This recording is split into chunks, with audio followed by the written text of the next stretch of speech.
Legend speaks of an entire city, constructed of gold by a god, that was swallowed by the ocean in a single day. Ancient texts describe a metropolis of staggering proportions. They detail a fortress city protected by sea moats, containing 900,000 palaces, adorned with silver, coral, and precious stones. For over a century, modern historians rejected these descriptions. They concluded the story was the exaggerated work of ancient poets, dreaming up an ideal world.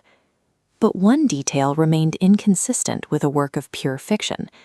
The scriptures contain specific geographical coordinates and topographical descriptions of exactly where this city sat on the western coast of India. If those ancient coordinates pointed to a physical reality, it meant a city of gold was resting at the bottom of the sea, waiting to be found. In the 1980s, Dr. S.R. Rao of the Archaeological Survey of India challenged the academic consensus.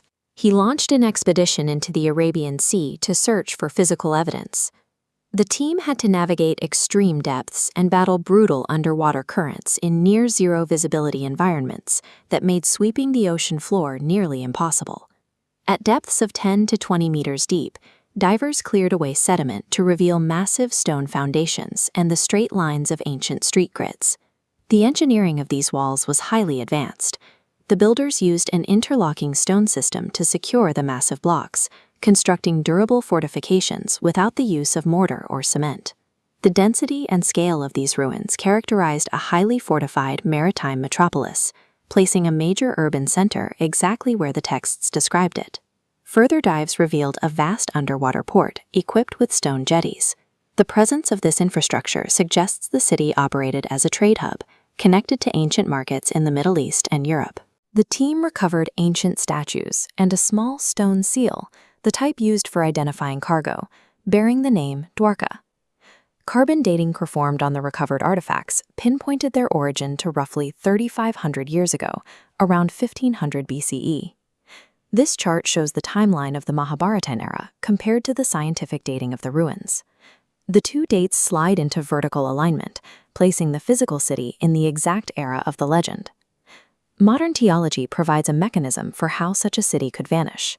Around 1500 BCE, the region experienced a dramatic sea level rise. Combined with severe tectonic shifts or a massive tsunami, a low-lying coastal fortress would have been rapidly submerged.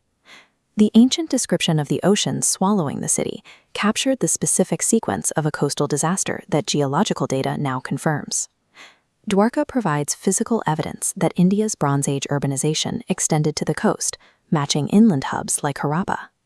Building a port of this scale required sophisticated marine engineering and tidal knowledge that researchers previously thought did not exist 3,500 years ago. Because many of the ruins sit in trenches up to 70 meters deep, we have only explored a small fraction of the site. Today, underwater drones and AI analysis are accelerating the search at those depths. Dwarka demonstrates that ancient texts can serve as historical records, preserving the memory of real places and events that science is only now beginning to verify. Marine researchers are now investigating whether a completely intact section of the city lies safely buried in the deeper trenches, preserved by the sediment like an underwater Pompeii.